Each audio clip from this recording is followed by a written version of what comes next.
आपलं सर्वांचं स्वागत आहे आजच्या या पवित्र शास्त्र अध्ययनामध्ये. आज आपण एक नवीन शृंखलेची सुरुवात करणार आहोत आणि त्या शृंखलेचं नाव असं आहे व्यक्तिगत बायबल अध्ययन. आणि आज आपण पाहणार आहोत की नवीन विश्वासणाऱ्यांना कशा प्रकारे पवित्र शास्त्र अध्ययनाची सुरुवात करायला हवी. तर चला सुरुवात करूया. काही सूचना आणि टिप्स मी या व्हिडिओमार्फत नव्या विश्वासणाऱ्यांना देऊ इच्छित आहे आणि ते जरूर त्यांना पवित्र शास्त्र वाचण्यास आरंभ करण्यासाठी मदत करतील. तर अजूनपर्यंत जर तुम्ही आमचं चॅनल सबस्क्राईब केले नसेल तर ते जरूर सबस्क्राईब करा, बेल आयकॉन दाबा आणि हा व्हिडिओ जास्तीत जास्त लोकांना शेअर करा, नव्या विश्वासणाऱ्यांना शेअर करा, जेणेकरून त्यांच्या आध्यात्मिक जीवनामध्ये वृद्धी होईल.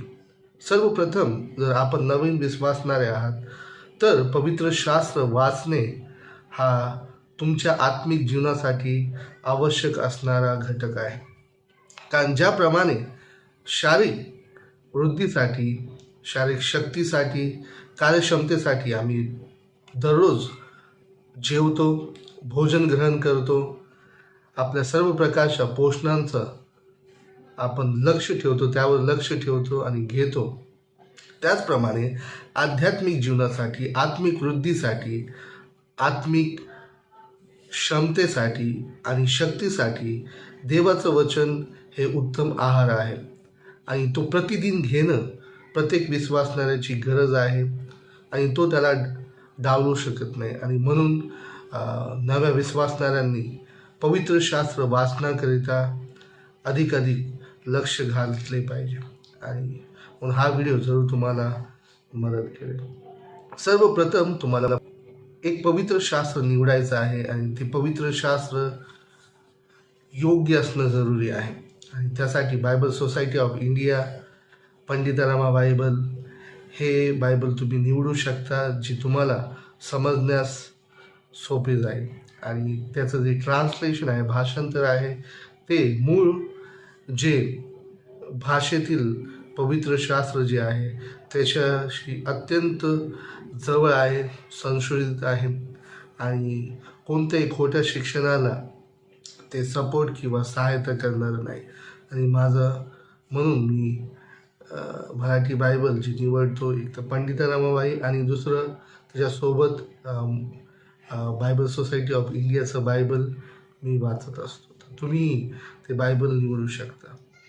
दुसरी गोष्ट तुम्हाला करायला हवी ती म्हणजे एकांत जागा निवडायची आहे, जेणेकरून तुम्हाला एकाग्रतेने पवित्र शास्त्र अध्ययन करता येईल.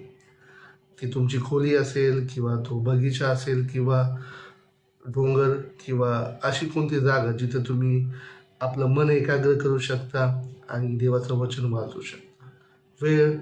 सकाळची वेळ, झोपेतून उठल्यानंतर, चहापान केल्यानंतर सकाळची वेळ अत्यंत उत्तम आहे. त्याशिवाय जेव्हा तुम्ही यात्रेत असता, प्रवासात असता किंवा जेव्हा केव्हा तुम्हाला फावला वेळ भेटेल त्यावेळेस तुम्ही पवित्र शास्त्र अध्ययनाकरिता स्वतःला, पवित्र शास्त्र वाचण्याकरिता स्वतःला तुम्ही देऊ शकता. नवे विश्वासणाऱ्यांनी पवित्र शास्त्राचं अध्ययन कुठून सुरू करावे किंवा कुठून ते आरंभ करू शकतात. तर सर्वप्रथम तुम्हाला काय करायला हवं, तुम्हाला नव्या करारापासून पवित्र शास्त्राचं वाचन करणं आरंभ करायला हवं. कारण नवा करार समजणं सोपं आहे.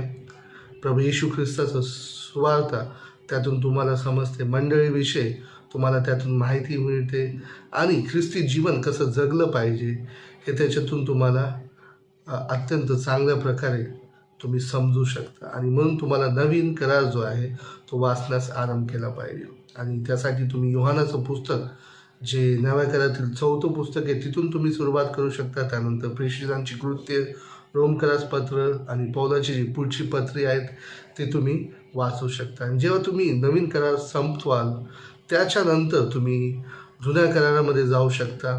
आणि जेव्हा तुम्ही नवीन करार वाचल्यानंतर जुना करार जाल त्यावेळेस तुम्हाला नवीन करार वाचल्यामुळे जुना करार अत्यंत चांगल्या प्रकारे समजेल. आणि म्हणून तुम्हाला सुरुवात करताना काय करायला हवं, एकांतस्थळी जायला हवं, प्रार्थना करायला हवी की प्रभू हे वचन मी वाचत आहे ते समजण्याचे ज्ञान आणि बुद्धी मला दे. पवित्र आत्म्याची सहायता मागितली पाहिजे, कारण पवित्र आत्मा आम्हाला देवाचा वचनाचा प्रकाश देतो. आणि या प्रकारे तुम्ही प्रतिदिवस वाचन करण्यास आरंभ केला पाहिजे. किती वाचलं पाहिजे? तुम्ही एक टार्गेट ठेवू शकता, लक्ष ठेवू शकता की मी 3 महिन्यात, 6 महिन्यात किंवा एका वर्षात नवीन करार वाचून संपवेल.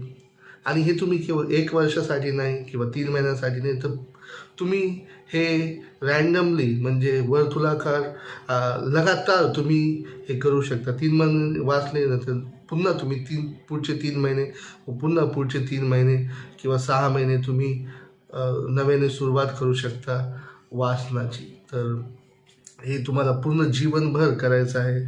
पहिले नवीन करार, नंतर जुना करार, नवीन करार, जुना करार. आणि वेगवेगळ्या जे प्लॅन्स असतात ते ऑनलाईन उपलब्ध आहेत.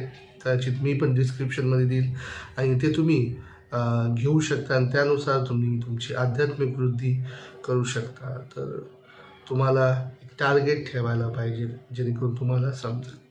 आता आपण बोलूया कोणते साहित्य वाचन करताना तुमच्याजवळ पाहिजे.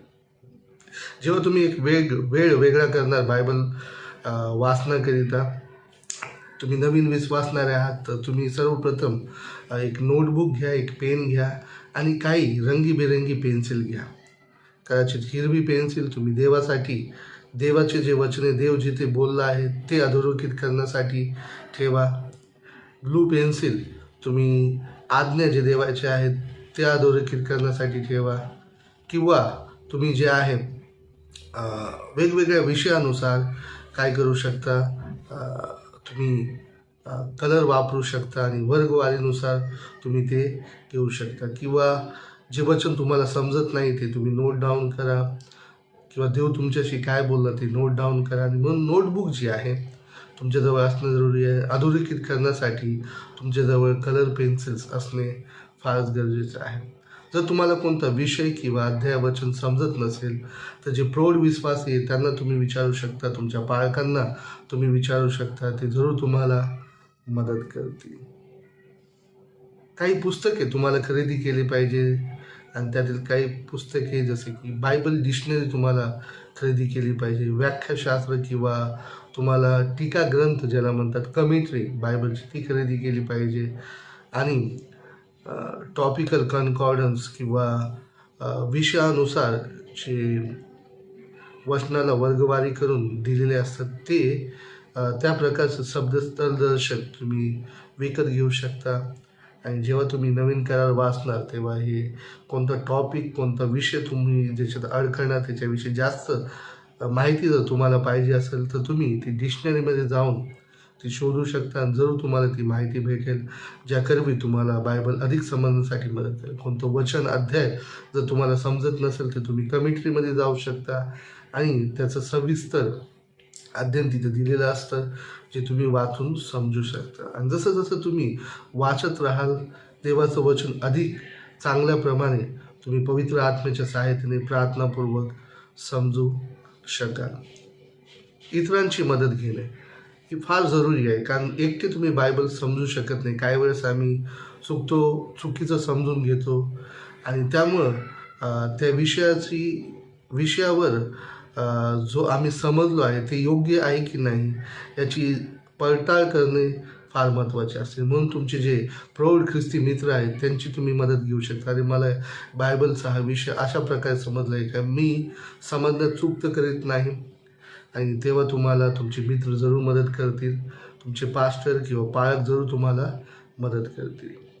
बायबल अधिक चांगल्या प्रकारे समजण्यासाठी एक फॅलोशिप, संगती असणं फार जरुरी आहे. म्हणून तुम्ही बायबल स्टडी ग्रुप अटेंड करा. आपल्या चर्चमध्ये नियमित जा. जो प्रचार होतो, उपदेश होतो त्याला काळजीपूर्वक ऐका. तो व्यवस्थित लिहून घ्या, आउटलाईन आणि जे वचने ते सांगतात वगैरे. आणि घरी आल्यानंतर ते पुन्हा पडताळून पहा. त्याद्वारे तुमची आध्यात्मिक वृद्धी होईल. आणि जसं जसं तुम्ही वाचत जाल तुम्हाला बायबल समजण्यास मदत होईल. जर आपण आमच्या चॅनलवर नवे आहात तर जरूर या चॅनलला तुम्ही सबस्क्राईब करा, बेल आयकॉन दाबा आणि आपल्या मित्रमंडळीला हा जो व्हिडिओ आहे आणि यावरील विविध विषयावरील जे व्हिडिओ आहेत ते शेअर करा. प्रभू आपलं सर्वांस आशीर्वादित करो.